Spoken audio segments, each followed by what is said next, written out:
क्या आप जानते हैं स्वामी भक्त घोड़ा शुभ्रक के बारे में? आपने चेतक के बारे में तो जरूर सुना होगा। आइए हम आपको बताते हैं स्वामी भक्त घोड़ा शुभ्रक के बारे में। दिल्ली सल्तनत में गुलाम वंश के पहले शासक कुतुबुद्दीन ऐबक की मृत्यु दौड़ते हुए घोड़े से गिरने के कारण हुई थी। लेकिन क्या यह सच में संभव है कि एक सेनापति जिसने 11 साल की उम्र में पहली बार घोड़े की सवारी की और अनगिनत लड़ाइयां घोड़ों पर सवार होकर लड़ी, वह दौड़ते हुए घोड़े से गिरकर मर सकता है? असली इतिहास बनाम झूठी मनगढ़ंत कहानी। जब कुतुबुद्दीन ऐबक ने राजपूताना को लूटा तो उसने मेवाड़ के राजा को मार डाला और राजकुमार करण सिंह को बंदी बना लिया।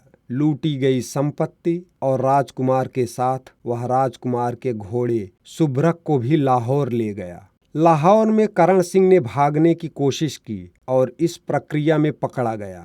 कुतुबुद्दीन ने उसका सिर काटने का आदेश दिया और अपमान को बढ़ाने के लिए मृत राजकुमार के सिर को गेंद की तरह इस्तेमाल करते हुए पोलो मैच खेलने का आदेश दिया। सिर काटने वाले दिन कुतुबुद्दीन शुभ्रक पर सवार होकर कार्यक्रम स्थल पर पहुंचा। अपने स्वामी करण सिंह को देखते ही घोड़ा बेकाबू होकर उछलने लगा, जिससे कुतुबुद्दीन घोड़े से गिर पड़ा और शुभ्रक ने गिरे हुए कुतुबुद्दीन को जोरदार लात मारी। छाती और सिर पर घातक खुरों से किए गए शक्तिशाली प्रहार घातक साबित हुए। कुतुबुद्दीन ऐबक की मौके पर ही मौत हो गई। सभी लोग स्तब्ध रह गए। शुभ्रक करण सिंह की ओर भागा और उसके बाद मची अफरा तफरी का फायदा उठाते हुए राजकुमार कूद पड़ा और अपने वीर घोड़े पर सवार हो गया, जिसने तुरंत ही दौड़ना शुरू कर दिया और अपने जीवन की सबसे कठिन दौड़ शुरू कर दी।